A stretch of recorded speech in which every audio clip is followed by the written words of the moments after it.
5 August যে speed নিয়ে আমাদের কোমলমতি শিশুরা রাস্তায় নেমেছিল, শ্রদ্ধা রেখেই তাদের যে জীবন বিলিয়ে দিয়েছে, তাদের জীবনের এবং তাদের রক্তের বিনিময়ে কোনো চাঁদাবাজদেরকে এই সমাজে আমরা ঠাঁই দেব না।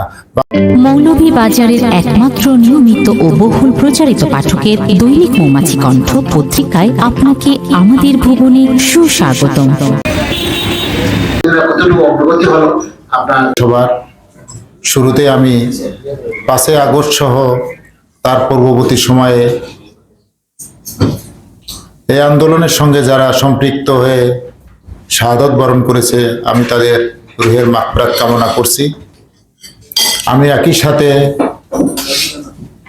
কোলাউড়া থানা এলাকায় স্বর্ণা দাস তাকে যে নৃশংসভাবে হত্যা করেছে, আমি এই হত্যার তীব্র নিন্দা জ্ঞাপন করছি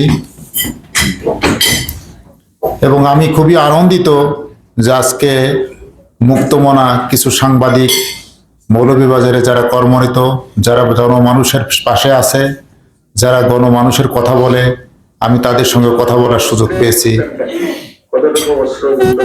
আমি শুরুতে যেহেতু আমি 2 দিন আগে জয়েন করেছি, আমি আপনাদেরকে কিছু 5 আগস্টের কিছু প্রেক্ষাপটটা একটু বলি।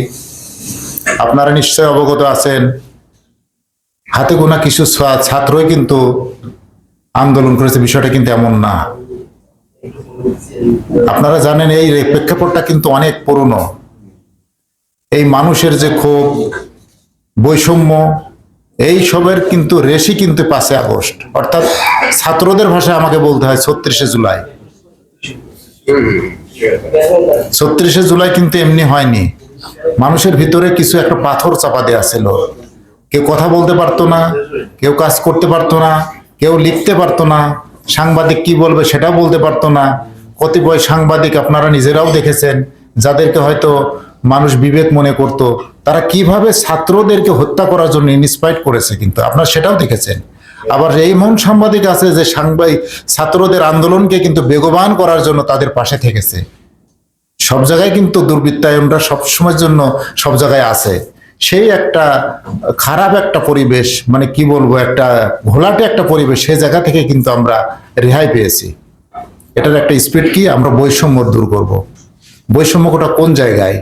বৈষম্যটা আমাদের যে সমস্ত সেবাধর্মী প্রতিষ্ঠানগুলো আছে, এগুলো কিছু ব্যক্তি, কিছু গোষ্ঠী, কিছু রাজনৈতিক দলের পকেটে ছিল। তার ভিতর বাংলাদেশ পুলিশ একটা অন্যতম। আপনারা ইতিমধ্যে জেনেছেন, এই প্রেক্ষাপট পরিবর্তনের সাথে কিন্তু বাংলাদেশ পুলিশ কিন্তু এখন মুখ থুবড়ে পড়েছিল। এখন আপনাদের চেষ্টায় কিন্তু এটা আবার ঘুরে দাঁড়িয়েছে, আবার আপনাদের পাশে আছে। এখন আপনারা যে বেশ কিছু বিষয় কিন্তু আমাদেরকে এখানে পয়েন্ট এখানে আনছেন। প্রথমে আমি কয়েকটা বিষয় দিয়ে কথা বলতে চাই। 5 আগস্টকে কেন্দ্র করে বেশ কয়েকটা মামলা হয়েছে এখানে, 16টা মামলা, 19টা মামলা হয়েছে আমাদের এখানে। এই মামলায় 12 জন অ্যারেস্ট, 12 জন শুধু অ্যারেস্ট হয়েছে। এখন আমরা এগুলো নিয়ে পরে কথা বলবো, যেহেতু উনি তথ্য জানতে চেয়েছেন সেকে এটা এই মামলার অগ্রগতি, কেন আরো অ্যারেস্ট হচ্ছে না, এই প্রেক্ষাপটটা আমরা পরে আলোচনা করি। 5 আগস্টের আগে ছিল দখলদারদের বাহিনীর দখল ছিল, চাঁদাবাজ ছিল, লুটেরা ছিল।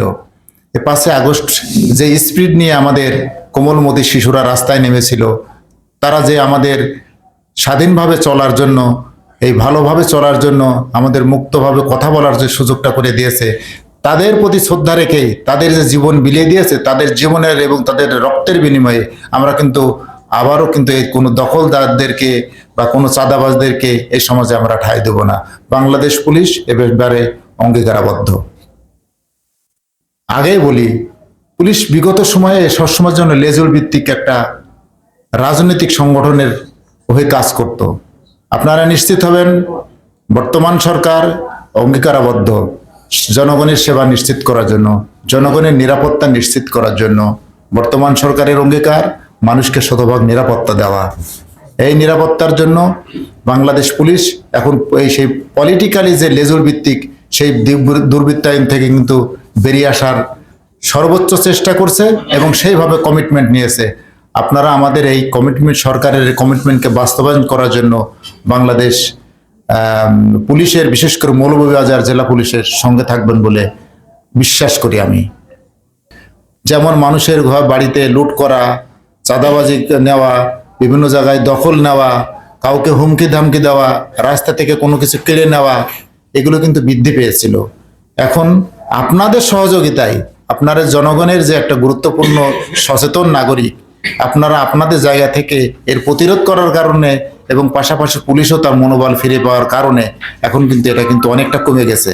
আমি আপনাদেরকে আশ্বস্ত করতে চাই, এই পুলিশ তার মনোবল পুরোপুরি ফিরে পাওয়ার জন্য আপনাদের সহযোগিতা চাই এবং খুব অল্প সময়ের ভিতরে আপনারা আবার সে স্বাভাবিক জীবন বলতে 5ই আগস্টের সেই ঘুমট পরিবেশ না, আপনারা নতুন পরিবেশে যেন আবার ফের থাকতে পারেন, আর আপনারা ঘুমাবেন, পুলিশ রাস্তায় থাকবে, এই নিশ্চয়তা আমি আপনাদের দিতে পারি। মাদকের যে বিষয়টা আছে, বাংলাদেশের সকল এলাকায় কিন্তু বিগত সময়ে মাদকের সাম্রাজ্য, একটা নির্দিষ্ট গোষ্ঠীর ছত্রছায়ায় কিন্তু মাদক ব্যবসাটা, এক ভদ্রলোক এখানে বললেন যে তার এলাকার লোক তো ইয়াবা চিনতেন না। আমিও আমার কথাই বলি, আমার ইউনিয়নে ফেন্সিডিল কি এই জিনিসটা কেউ জানতো না, এখন ইয়াবা পর্যন্ত জানে। তো এইগুলো আমরা কিভাবে দূর করব, এই সমস্যাগুলো আপনারা চিহ্নিত করবেন, আর এটাকে পাকড়াও করার দায়িত্ব আমাদের হয়েছে। আমি এখানে আসছি, ব্যাটারি চালিত বিষয়টা আমি দ্রুতই সমস্যার সমাধান করব। আমি এই বিষয়ে ডিটেলস বলছি না এই জন্য, কারণ আমি জানি আগে কিভাবে চলতো, পয়েন্টগুলো আমি ভিজিট করব এবং দ্রুতই এই বিষয়ে আমি সমস্যার সমাধান করব। সে কারণে এখন অনেক পুলিশ সদস্য একটু কম বেশি হলেও আতঙ্কিত। সে আতঙ্কের ভিতর থেকে বেরিয়ে আসতে হলে আপনাদের কিন্তু প্রচারণাটা বেশ জরুরি। সমাজের সমস্ত সমস্যা, সমস্ত ব্যত্যয়, যে সমস্ত বিষয়গুলো, সেগুলো কিন্তু আপনাদের নলেজে আসে। আমাদের পুলিশের কাছে আসার আগে কিন্তু আপনাদের কাছে আসে, আপনাদের নজরে আসে। এবং তারপরেও আরেকটা বিষয়, আপনাদের এক্সেস কিন্তু অনেক বেশি। আমি গত 2 দিন যে জায়গায় গিয়েছি, সেখানে থানা পুলিশ তাদের টহল পার্টি নিয়ে রাত্রে কিন্তু তারা বিচরণ করতেছে, এবং এটাকে আপনারা খুব অল্প সময়ের ভিতরে দেখবেন যে আরো নতুন ফরম্যাটে আরো যেন আপনাদের কাছে কিভাবে সেবাটা দিতে পাই। সেবা যেখানে পুলিশের সেবা কোনো ব্যত্যয় হলে আপনারা আমার ফোন নাম্বার আছে, এটা বলতে কখনো ভুল করবেন না। আপনারা নিশ্চিত থাকেন এর সঙ্গে যারা জড়িত তারা কেউ রেহাই পাবে না, কোনোভাবেই পাবে না, এখানে কোনোভাবে সুযোগ নেই। কারণ তারা শুধু আমাদের নিজের ব্যক্তিগত শত্রু বলবো না, আমাদের স্বাধীনতার শত্রু, কথা বলার শত্রু। তারা আমাদের মুক্তভাবে কথা লিখতে পারবো সেই লেখার বিরুদ্ধে আমাদের শত্রু। তাদেরকে কোনোভাবেই আমরা ছাড় দিব না, একটু সময় দিতে হবে আমাকে। এবং মানুষকে প্রোটেকশন দেওয়া এবং মামলা ডিটেকশনের জন্য আমাদের পুলিশের পক্ষ থেকে যে সেবা পাওয়ার দরকার সেটা আপনারা পাবেন, শতভাগ পাবেন, এই ব্যাপারে আমি নিশ্চয় দিতে পারি। ধন্যবাদ। অগ্রগতি হলো আপনার ভবিষ্যৎ